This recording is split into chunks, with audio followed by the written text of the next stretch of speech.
ஓம் சிவாய நமக. நேயர்கள் எல்லாருக்கும் வணக்கம். குரோதி வருடம் கடைசி மாசமான பங்குனி மாத ராசி பலன் அப்படிங்கறது தான் இந்த வீடியோல நாம பார்க்க போறோம். இந்த பங்குனி மாசம் அப்படின்னாலே எல்லாரும் ஞாபகத்துக்கும் வர்றது முருகப்பெருமானுக்கு உகந்த பங்குனி உத்திர திருநாள் அப்படிங்கிறது தான். இந்த பங்குனி உத்திரம் இந்த மாசம் 28ஆம் தேதி, அதாவது ஏப்ரலுக்கு 11, பங்குனிக்கு 28ஆம் தேதி பங்குனி உத்திரம் அப்படிங்கிறது வருது. இந்த மாசத்துக்கு உண்டான கிரக அமைப்புகள் அப்படின்னு பாத்தீங்கன்னா நிறைய மாற்றங்கள் அப்படிங்கிறது இருக்கு. சூரிய பகவான் மீனராசியில இருக்கார், ராகுவோட சேர்ந்து இருக்கார். செவ்வாய் மிதுனத்திலிருந்து 24ஆம் தேதி கடகத்துக்கு போய் நீசமடைகிறார். புதன் மீனராசியில நீசமாயிருக்காரு. அதிசாரத்துல பங்குனி 4ஆம் தேதி கும்பராசிக்கு போறாரு. 27ஆம் தேதி மறுபடியும் மீனராசிக்கு போறாரு. சுக்கிர பகவான் மீனத்துல உச்சம். அப்ப நீசபங்க ராஜயோகம் அப்படிங்கிறது உருவாகுது. இந்த நீசபங்க ராஜயோகம் உங்களுக்கு சூப்பரான பலன்கள் அப்படிங்கறதெல்லாம் கொடுக்கும். குரு பகவான் ரிஷபத்திலையும் சனி பகவான் கும்பராசிலையும் இருக்காரு. மகா சனி பயிற்சி திருக்கணித பஞ்சாங்கப்படி 15ஆம் தேதி பங்குனிக்கு 15, மார்ச்சுக்கு 29 மீனராசிக்கு சனி பகவான் போறாரு. ராகு மீனத்திலையும் கேது கன்னிலையும் இருக்காங்க.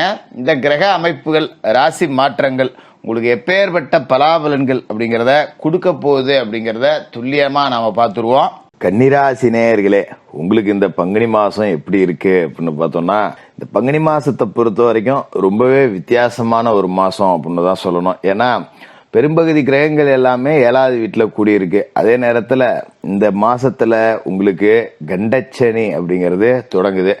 7ஆம் இடத்துல பெரும்பகுதி கிரகங்கள் இருக்கிறது நல்லது அப்படின்னாலும் ராசி அதிபதி மாச தொடக்கத்துல ஒரு 4 நாளைக்கு 7வது வீட்டுல வக்கரமா இருக்காரு.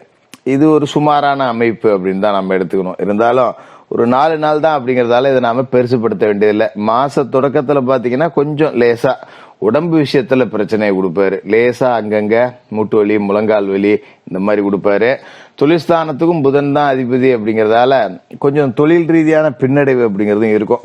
அதாவது பெரிய நட்டெல்லாம் இல்ல, நம்மளால தொழில முன்னாடி நின்று பார்க்க முடியாது.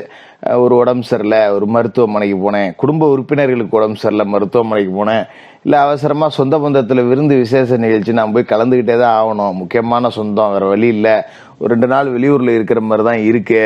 இந்த மாதிரி அமைப்புகள்லாம் வரும்போது கொஞ்சம் நாம தொழிலை தவிர மற்ற விஷயங்கள்ல கொஞ்சம் அதிகபட்சமா கவனம் செலுத்துற மாதிரி இருக்கும். ஏதாவது ஒரு ரூபத்துல ஏதாவது ஒரு வேலை வந்துடும். நம்ம போய் கடையை பார்த்துக்க முடியாது, நம்ம தொழிலை நம்ம எடுத்து பார்த்துக்க முடியாது. அப்ப நம்ம இருந்து வேலை நடக்கிறதுக்கும் நம்ம இல்லாத வேலை நடக்கிறதுக்கும் வித்தியாசம் இருக்கு இல்லையா? அந்த பின்னடைவு, அந்த வித்தியாசம் அப்படிங்கிறது இருக்கும். அப்ப என்ன செய்யணும் அப்படின்னா, நம்பிக்கையான வேலையாட்களை வச்சுக்கணும். வேலையாட்களை முழுசா நம்பணும், முழுசா நம்பவும் கூடாது. என்ன ஜோசியரை போட்டு உழப்புறீங்க, ஒன்றும் புரியலையே அப்படின்னா, வேலையாட்கள் இருக்காங்க அப்படின்னா அவங்களுக்கு ஒரு டார்கெட்டை கொடுத்துடணும். எப்பா இன்னைக்கு இந்த வேலையை முடிச்சு வச்சிருங்க, நான் இருக்க மாட்டேன் அப்படின்னு கொடுத்துட்டு அவங்களுக்கு ஒரு சின்ன பாராட்டு, பரவாயில்ல முதலாளி இதை முடிச்சுட்டு கிளம்ப சொல்லிட்டாரு, நம்ம வேகமா வேலை செய்வோம் அப்படின்னு சொல்லிட்டு அதை தாண்டி வேலை செய்யக்கூடிய அமைப்பு அப்படிங்கிறது இருக்கு. இது வேலை வாங்குறது ஒரு கலை அப்படின்னு சொல்லுவோம் பார்த்தீங்களா? அந்த கலை இந்த மாசம் உங்களுக்கு ரொம்ப நல்லாவே தெரியும். அதை பயன்படுத்திக்கிட்டு நல்ல முறையில வேலையும் வாங்குவீங்க. எதனால இது 4 தேதிக்கு தான் இருக்கு அப்படின்னு சொன்னோம்னா, 4ஆம் தேதிக்கு மேல புதன் வக்கர இயக்கத்துல கும்பராசிக்கு போறார், 6ஆம் இடத்துக்கு போறார். காலம் அப்படிங்கிறது ஒரு பொற்காலம் அப்படின்னு சொல்லலாம். ஏன்னா மறைந்த புதன் நிறைந்த தனலாபம், கடை திறப்பு விழா, கட்டிட திறப்பு விழா, இது எல்லாத்துலயும் கவனம் செலுத்துவீங்க. வாகனம் வாங்கக்கூடிய யோகம் 4ஆம் தேதியிலிருந்து பங்குனி 4லேருந்து 27 தேதிக்குள்ள நீங்க வாகனம் வாங்கக்கூடிய வாய்ப்பு இருக்கு. யாருக்காவது வண்டி வாகனம் வாங்கணும்னு ஆசை இருந்தா இந்த நாள்ல வாங்க, நல்ல வண்டி வாகனம் கிடைக்கும், நல்ல செட் ஆயிடும். சில வண்டிலாம் மோட்டர் செட் ஆயிடுச்சு அப்படிமா பார்த்தீங்களா, அந்த மாதிரி வண்டி வாகனம் உங்களுக்கு கிடைக்கும். வாகனமும் ராசியா இருக்கும். அதனால ஒரு பெரிய அதிர்ஷ்டமே உங்களை தேடி வரக்கூடிய அளவுக்கு இருக்கும். அது மாதிரி வேலை செய்யற இடத்துல மேல்மட்ட அதிகாரிகளோட கெடுபிடி அப்படிங்கிறது இருக்காது. உங்களுக்கு சிறப்பு சலுகைகள் அப்படிங்கிறத கொடுப்பாங்க. நமக்கு ஆச்சரியமா இருக்கும், பரவாயில்லையே இந்த ஆள் எப்ப பார்த்தாலும் எரிஞ்சு விழுவான், பின்ன திடீர்னு நல்ல பேச்சு பேசுறான், ஏன் டிரான்ஸ்ஃபர்ல போறானா, போற நேரத்துல ஏதாவது எல்லாத்தையும் அன்பா பழகுறாங்களா அப்படிங்கிற மாதிரி சந்தேகம் இருக்கும். அது அப்படி கிடையாது. உங்களோட உழைப்பு புரிஞ்சிக்கப்படுது. உங்களுக்கு நேரம் நல்லா இருக்கு அப்படின்னா உங்களோட எதிராளிகள் கூட உங்களுக்கு நன்மை செய்ய ஆரம்பிப்பாங்க.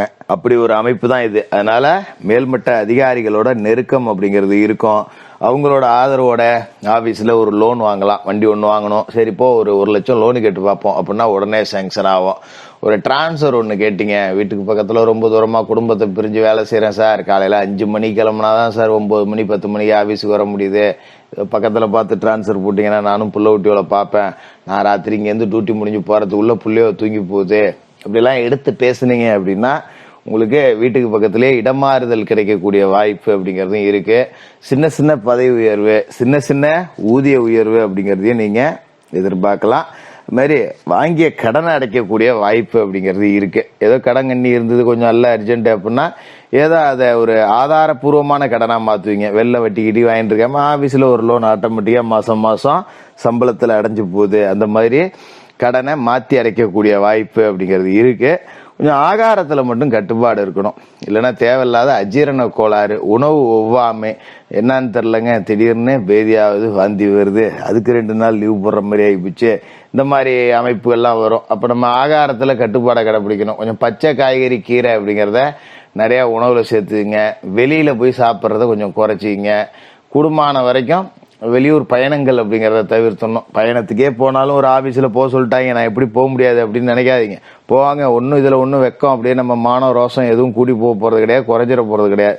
வீட்டில் இருந்தே ஒரு கட்டு சொத்தை கட்டி ஒரு டிஃபன் பாக்ஸில் எடுத்துகிட்டு போய் சாப்பிட்டு வந்துடுறது நல்லது. சில பேர் ஆமாம் இந்த புளி சொத்தி எலுமிச்சை சொத்தியமா தூக்கிட்டு போவேன், நான் போகிற இடத்துல சாப்பிட்டுக்க மாட்டேனா அப்படிம்பாங்க. அங்கே போய் எதையாவது கண்டதை விரும்பி தின்னுவிட்டு அப்புறம் வவுத்த உப்பிச்சு வாந்தி வருது பேதி வருது அப்படின்னு கிடைக்க வேண்டாம். ஆகாரத்தில் கட்டுப்பாடு அவசியம். இதுமாரி மீனராசியில் சுக்கிரன் இந்த மாசத்துல உச்சத்திலையும் இருக்கார், வக்கரத்திலையும் இருக்கார். ரெண்டுமே நல்லதுதான். ஏன்னா ராசிக்கு தனாதிபதி பாக்கியாதிபதி அவர் வக்கரம் அடைகிறதால தனவரத்தில் கொஞ்சம் தடை அப்படிங்கிறது இருந்தாலும் கூட பிறருக்கு பொறுப்பு சொல்லி வாங்கி கொடுத்த பணம் கைக்கு வரும். கடந்த காலகட்டத்தில் யாருக்காவது ஜாமீன் ஜவாப்தாரி போட்டுக்கிட்டு மாட்டிட்டு கிடந்தீங்கன்னா அதுலேருந்து இப்போ நீங்கள் மீண்டு வந்துடலாம். அது ஒரு பெரிய சந்தோஷத்தை கொடுக்கும். ஏன்னா நம்ம 10 ரூபா வாங்கி கடன் வாங்கி ஏதோ செலவு பண்ணியிருந்தா கூட நமக்கு மனசு ஆறும். நம்ம 10 ரூபா கூட வாங்கல, ஒருத்தன் நல்ல அர்ஜென்ட் ஒரு வைத்திய செலவுன்னு கேட்டான், என்கிட்ட இல்லையேன்னு இன்னொருத்தட்ட வாங்கி கொடுத்தேன், அது இப்போ நம்மளை போட்டு பாடாப்படுத்துது. நான் வாங்கின கடங்காரன் கூட என்னை இந்த அளவுக்கு டார்ச்சல் பண்ணதில்லை, இன்னொருத்தனுக்கு கையெழுத்து போட்டு மாட்டிக்கிட்டேன், வீட்டுக்கு தெரிஞ்சா பெரிய பிரச்சனை ஆகி போவோம் அப்படிங்கிற மாதிரியான அந்த கடன்லாம் அடைஞ்சு போவோம். பயப்பட வேண்டியதில்லை. கொஞ்சம் கொஞ்சம் நமக்கு பணப்பற்றாக்குறை இருந்தாலும் பரவாயில்லடா, ஏதோ கடன் அடைஞ்சுதே, ஒரு பெரிய சிக்கல்லேருந்து மீண்டு வந்தானே, இது போதுண்டா சாமி அப்படிங்கிற அளவுக்கு நல்லா இருக்கும். இது மாதிரி புதன் 27ஆம் தேதி மறுபடியும் நீசமாயி மீனராசிக்கு போறாரு, சூரியனோட இருக்கார். புத சுக்கிர யோகம், புத ஆதித்ய யோகம், உங்களுக்கு அற்புதமான நீசபங்க ராஜயோகம் இதெல்லாம் இருக்கும். ஆன்மீக பயணங்கள் அப்படிங்கிறது ரொம்ப சிறப்பாகவே இருக்கும். நிறைய சுப நிகழ்ச்சிகள் நடக்கும். வீட்டில் சொந்த பந்தத்தில் விருந்து விசேஷங்கள்னு நிறையா நடக்கும். 10 ரூபா செலவானாலும் கூட அது சந்தோஷமாக தான் இருக்கும். முக்கியமான பயணங்கள்லாம் போகலாம். ஒரு கோயிலுக்கு போகணுன்னு ரொம்ப காலமாக நினச்சேன்ப்பா, ஒரு நவகிரக சுற்றுலா போகணும்னு நினைச்சப்பா, ஒரு ஸ்ரீரங்கத்துக்கு போகலான்னு நினைச்சப்பா, ஒரு திருப்பதிக்கு போகலான்னு நினைச்சப்பா, ஒரு காளகஸ்திக்கு போகலான்னு நினைச்சப்பா, ஒரு திருச்செந்தூர் போகலான்னு நினைச்சப்பா, ஒரு சிவன் கோயிலுக்கு போகலான்னு நினைச்சப்பா, இந்த மாதிரி நீங்க ரொம்ப நாளா போகணும்னு நினைச்ச ஆலயங்களுக்கெல்லாம் போயிட்டு வருவீங்க, குலதெய்வ பிரார்த்தனை செய்வீங்க. அது எல்லாத்துக்குமே இந்த நேரம் ரொம்ப சிறப்பாகவே இருக்கும். அதுமாரி உங்களோட ராசியை பொறுத்த வரைக்கும் 24 தேதி வரைக்கும் மிதுன ராசியில செவ்வாய் இருக்கார். அவரு 24ஆம் தேதி கடகராசிக்கு போய் நீசமடைவார். அவர் மிதுனத்துல இருக்கிறது அப்படிங்கிறதும் உங்களை பொறுத்த வரைக்கும் நல்லதுதான். கடகத்துக்கு போறது அப்படிங்கிறதும் உங்களை பொறுத்த வரைக்கும் நல்லதுதான். ஏன்னா 8ஆம் இடத்துக்கு அதிபதி நீசமடைகிறார் அப்படிங்கும் போது கெட்டவன் கெட்டிடில் கிட்டிடும் ராஜயோகம். அப்ப பூமி தொடர்பான விவகாரங்கள் நல்லபடியா முடியும். பாகம் பிரிச்சுக்கிறது, பூர்வீக சொத்துல ஏதாவது வழக்கு இருந்ததுன்னா அதுல வெற்றி அடையக்கூடிய வாய்ப்பு, இது எல்லாமே உங்களுக்கு இந்த மாசம் 24ஆம் தேதிக்கு பிறகு நடக்கும்.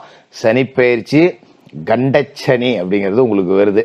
சனி இருந்த 6ஆம் இடம் ரொம்ப சிறப்பான இடம். இப்ப 7ஆம் இடத்துக்கு கண்டச்சனி வரார். இது கொஞ்சம் சுமாரான அமைப்பு தான். கூட்டு தொழில் கூட்டாளிகள் பிரியக்கூடிய வாய்ப்பு இருக்கும். வந்தா பிரிச்சுட்டு போங்க, அதுதான் நல்லது. இருந்து சண்டை போட்டுக்கிறத விட பிரிஞ்சிருந்து அவங்கவுங்க பொழப்பாக்குறது அப்படிங்கிறது நல்லது. கணவன் மனைவிக்குள்ள பிரச்சனைனா விட்டு கொடுத்து போங்க. யாருக்கும் இந்த திருமணத்துக்கு வரன் பார்க்க போறேன், முன்னாடி நின்று செய்யறேன், இந்த வேலைலாம் வச்சுக்காதீங்க.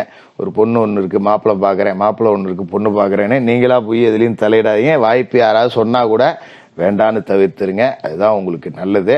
மற்றபடி பெரிய பாதிப்புகள் இருக்காது. சனிக்கிழமையில அனுமன் வழிபாடு செய்யுங்க. சனி பகவானுக்கு எள்ளெண்ணெய் தீபம் ஏத்துங்க.